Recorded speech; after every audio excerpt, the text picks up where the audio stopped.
regardless of the scientific studies, Republicans still don't care. They still want to make it impossible for women to obtain abortions legally in this country. There's an organization known as Operation Rescue, and what they're doing is producing this massive list of abortion providers that they call abortionists on this website called abortiondoctors.com or abortiondocs.com.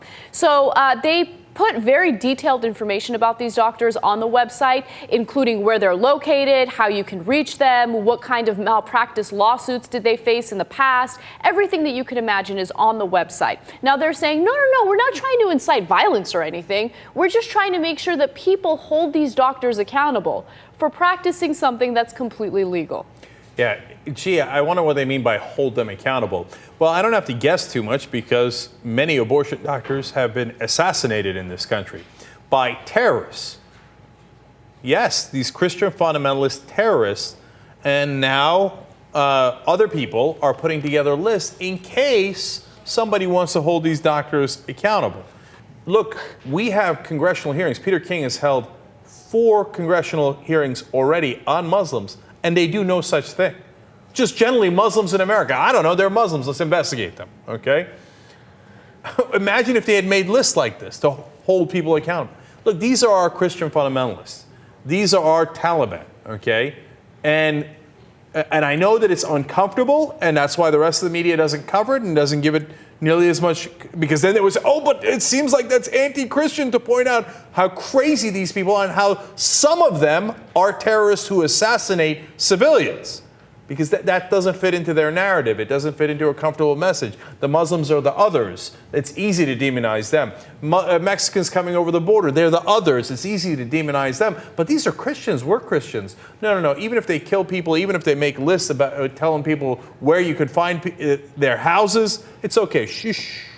All right. So going back to Operation Rescue, the founder of that organization is someone by the name of Randall Terry. So some of you guys, I'm sure, are aware of him. He's actually running against Obama in the Democratic primary. Obama? Yeah, good luck with that. But anyway, he is basically fighting to have an anti-abortion commercial during this upcoming Super Bowl. And basically, he is planning to have the commercial feature aborted fetuses and all of these really graphic images. And he's arguing that this is political speech and they should allow it during the Super Bowl. Since when did the Super Bowl go from being like a fun American activity that people do once a year to becoming like, okay, let's look at horrible images of aborted fetuses?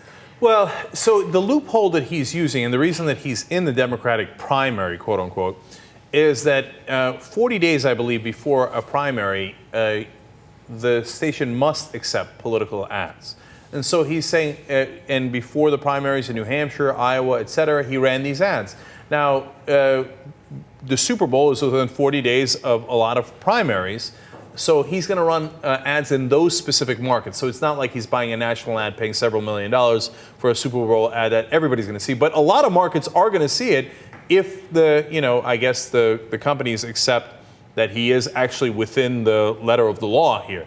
Now, I have mixed feelings about this. On the one hand, they were worried about kind of a nipple slip from Janet Jackson for like half a second. You could kind of see her nipple through a metal ring, except no one actually saw the actual nipple. Who cares?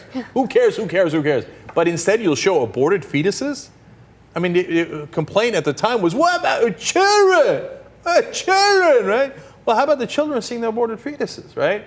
So I think the disparity there is enormous. Look, if you want to run an anti-abortion ad and, it's within the law, 40 days before a primary, that's totally fine. But something as graphic as an aborted fetus is not fine. Even if I don't agree with the commercial, I'm saying you should be able to run it. No. Yeah, so let me explain. I would be okay with it because I get it. That's their position, and they want to show you that. And I'm worried about limiting speech in any way, shape, or form. But on the other hand, I know that these are private companies, and I think that they are, again, they have this specific law that they have to deal with here, right? Mm-hmm. But for example, if I wanted to run a political ad where I showed dead soldiers to show you how terrible war is, right? A lot of people would be bothered by that. I would like to run that ad. But at the same time, I understand if CBS, NBC, whoever it might be, says, hey, you know what?